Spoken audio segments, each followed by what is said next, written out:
اللہم صلی علی سیدنا و مولانا محمد معدن الجود والکرم وآلہ وصحبہ وبارک وسلم۔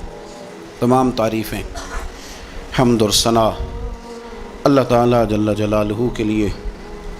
درود و سلام نبی رحمت نور مجسم شفیع معظم آقائے کل ختم رسول دانائے سبل احمد مجتبیٰ جناب حضرت محمد مصطفیٰ اعلیٰ تحیت و ثنا کی ذات والا صفات کے لیے حمد و صلات کے بعد آج یکم محرم الحرام ہے۔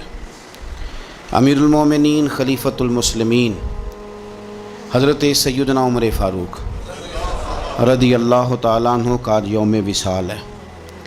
حضرت عمر فاروق رضی اللہ تعالیٰ عنہ پر انشاءاللہ بات ہوگی اور ہم کرتے رہتے ہیں، لیکن ایک بات آج شروع میں آپ کی خدمت میں عرض کرنی ہے، اس کو آپ بڑے اچھے طریقے سے سمجھ لیں۔ اعلیٰ حضرت فاضل بریلوی رحمۃ اللہ تعالیٰ علیہ سے کسی بندے نے مسئلہ پوچھا، یہ میرے سامنے فتاوی رضویہ شریف پڑھا ہے، اس کی 10ویں جلد ہے اور صفحہ نمبر 105 ہے۔ کسی نے مسئلہ پوچھا کہ سادات کرام کو زکوٰۃ کے پیسوں سے رقم دی جا سکتی ہے؟ سادات کو ظاہر ہے اس نے اعلیٰ حضرت کے زمانے میں پوچھا مسئلہ کہ آج کل جو سادات ہیں ان کو زکوٰۃ کے ساتھ ان کی مدد کی جا سکتی ہے؟ تو اعلیٰ حضرت نے اس کا جواب لکھا تفصیل کے ساتھ، چاہیے تھا بس اس کا جواب دے دیتے کہ نہیں دی جا سکتی، لیکن صفحہ نمبر 105 پر فرماتے ہیں، سارا جواب دے کے نا پیچھے کہ جائز نہیں، صفحہ نمبر 105 پہ فرماتے ہیں کہ یہ کیا بات ہوئی کہ تم نے ان کو زکوٰۃ ہی دینی ہے؟ فرمایا اس طرح کرو، اپنے خالص مال میں سے جس میں 1 روپیہ بھی حرام کا نہ ہو، خالص مال لو اور عقیدت کے ساتھ جاؤ اور سید کی بارگاہ میں ہدیہ پیش کر کے آؤ۔ سید کی بارگاہ میں ہدیہ پیش، اہل بیت نبوت کا جو پیار ہے وہ ایمان ہے، وہ حسن ہے۔ یار یہاں تو لوگوں نے الجھا دیا بہت ساری چیزوں کو۔ اہل بیت نبوت اور ان ہستیوں کا جب آپ نام لیں تو آپ کے نام لینے سے محبت چھلکنی چاہیے۔ یہ صبح و شام یہ جو دن آپ آئے ہیں نا، تو گھروں کے اندر ہمارے بچوں کے درمیان جب ہم بیٹھے ہیں تو ہمارا لب و لہجہ بتائے کہ ہم رسول اللہ کی اولاد کے غلام ہیں، ہمارا ایک خاص حسن ہو، ایک خاص پیار ہو۔ 10 محرم کو نیاز پکائیں نا، نیاز تو اس طرح کی نیاز نہ پکائیں جس طرح کی روٹین میں ہم نیاز پکاتے ہیں کہ میں نے دے دیا ہے 5000 روپیہ، مسجد میں چاول پک جائیں گے، اور چاول پکا کے تو بانٹ دو۔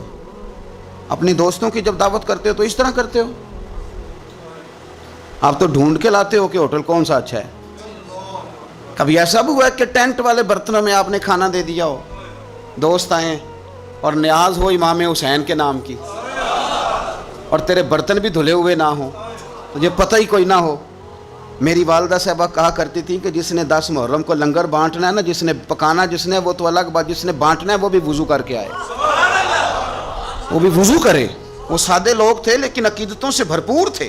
یہ بحثوں میں نہ الجھیں کہ وہ فلانا کیا کہہ رہا ہے، فلانا کدھر جا رہا ہے، وہ فلانے چونکہ ادھر جا رہے ہیں۔ ہم کسی کی ضد میں کیا اہل بیت سے پیار کریں گے یا کسی کے کہنے پر پیار کریں گے؟ اہل بیت ہمارا ایمان ہے۔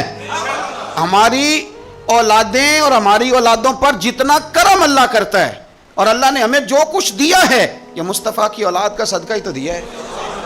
آپ کدھر نکل گئے؟ سنو، میں فتاوی رضویہ پڑھ رہا ہوں، اہل سنت کے امام کی بات کر رہا ہوں۔ سنو، حدیث پاک لکھی ہے اعلیٰ حضرت، 2 حدیثیں لکھی ہیں، ذرا حسن دیکھنا۔ پہلی حدیث کے راوی خود مولا علی شیر خدا ہیں، اور اعلیٰ حضرت رحمۃ اللہ علیہ کنز المال اور ابن عساکر کے حوالے سے حدیث لائے ہیں۔ کیا خوبصورت انداز ہے میرے رسول پاک صلی اللہ، یہ مسئلہ بیان کرتے ہوئے نا کہ سادات کو ہدیہ دو، زکوٰۃ نہ دو، ہدیہ دو، خدمت کرو، یہ مسئلہ بیان کرتے ہوئے اپنی بات کو مضبوط کرنے کے لیے 2 حدیثیں لائے اور فرمانے لگے کہ مولا علی شیر خدا رضی اللہ تعالیٰ عنہ فرماتے ہیں کہ میں نے خود اپنے پیارے حبیب سے سنا ہے، نبی پاک صلی اللہ تعالیٰ علیہ وسلم نے ارشاد فرمایا کہ جو میرے اہل بیت کے ساتھ اچھا سلوک کرے گا میں خود قیامت کے دن اسے صلہ عطا کروں گا۔ یہ حدیث مولا علی شیر خدا سے روایت ہے، اور جو اگلی حدیث اعلیٰ حضرت نے لکھی ہے تاریخ بغداد کے حوالے سے، اس حدیث کے راوی امیر المومنین حضرت عثمان غنی رضی اللہ تعالیٰ، حضرت عثمان غنی راوی ہیں۔ اور ذرا جملے دیکھیے، نبی پاک صلی اللہ علیہ وسلم نے کیا فرمایا؟ یہاں اہل بیت کے لفظ نہیں، پچھلی حدیث میں اہل بیت کا لفظ تھے، یہاں اہل بیت کے لفظ نہیں۔ اللہ کے محبوب صلی اللہ تعالیٰ علیہ وسلم فرمانے لگے، جو شخص بھی عبد المطلب کی اولاد کے ساتھ دنیا میں کوئی نیکی کرے، میرے دادا کی اولاد کے ساتھ، فرمایا جو بھی عبد المطلب کی اولاد کے ساتھ دنیا میں کوئی نیکی کرے. او یار سننا، کبھی اس طرح بھی ہوتا ہے، کبھی اس طرح بھی کہ بیٹی غریب ہو، میں مثال دے کے بات سمجھانے لگا ہوں، یا بچے کسی جگہ بھی وہ تعلیم حاصل کر رہے ہوں تو باپ جاتا نہیں کنٹین پہ جا کے کہہ دیتا ہے کہ میرے بچے جو مانگے دے دینا، مہینے کے بعد بل بنے گا تو میں ادا کر دوں گا، یا جو مانگے دے دینا. ٹیچر سے کہتا ہے بچے کو چیزیں دے دینا، پیسے میں دے دوں گا. میرے جو بچے ہوئے، دیکھو حسن، دیکھو میرے رسول پاک علیہ السلام نے جو بیان کیا. اللہ کے محبوب صلی اللہ علیہ وسلم فرمانے لگے جس نے عبد المطلب کی اولاد کے ساتھ دنیا میں کوئی نیکی کی، فرمایا اس کا صلہ مجھ پر لازم ہے، اور صلہ میں اسے تب دوں گا جب قیامت میں میری اور اس کی ملاقات ہوگی. جب قیامت میں میری اس سے ملاقات ہوگی تو میں خود اسے صلہ دوں گا، میں خود اسے صلہ دوں گا، میں صلہ دوں گا. قربان جائیں اعلیٰ حضرت بریلوی پر.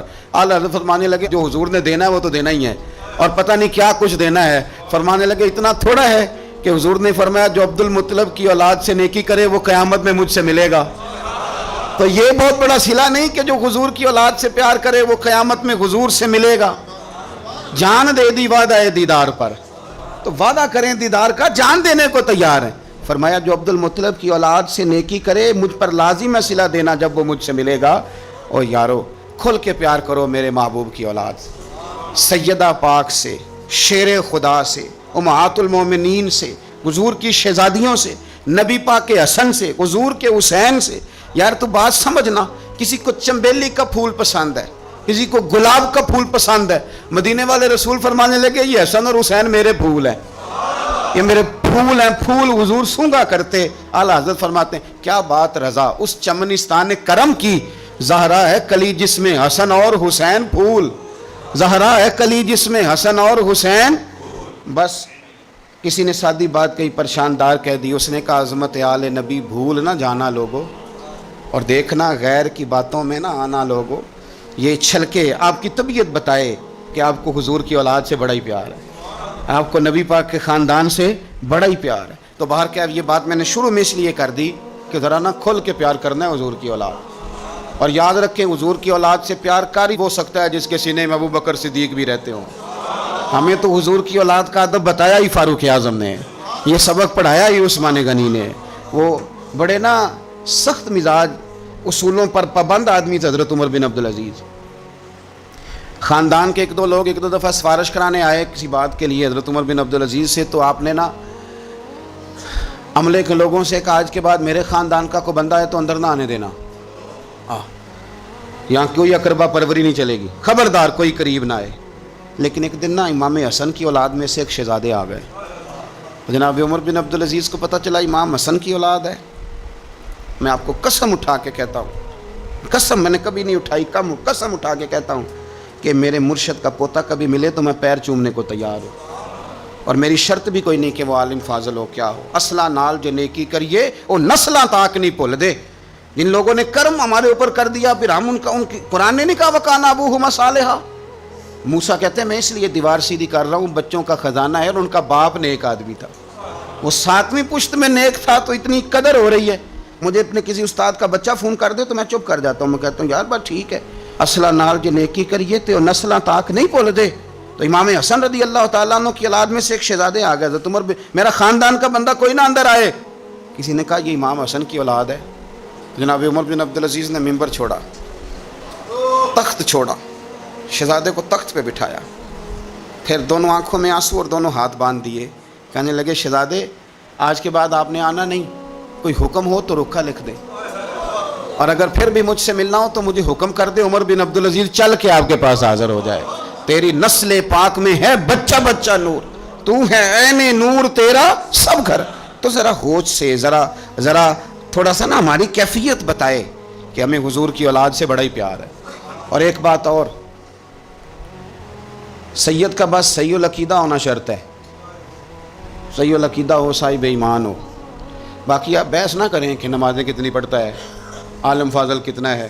بزرگ فرماتے ہیں قرآن کا صفحہ اگر کبھی کیچڑ میں بھی گر جائے نا اس پہ پیر نہیں رکھا جاتا، اسے پھر بھی دھو کے چوما ہی جاتا ہے کیونکہ وہ صفحہ قرآن کا ہے. فرماتے ہیں تو سید پہ بحث نہ کر کے نیک کتنا ہے اور پرہیزگار کتنا ہے، کرتا کیا ہے، تو اپنے اعمال پہ غور کر اور یہ سمجھ یہ کوئی عام نہیں، یہ خون رسول ہے.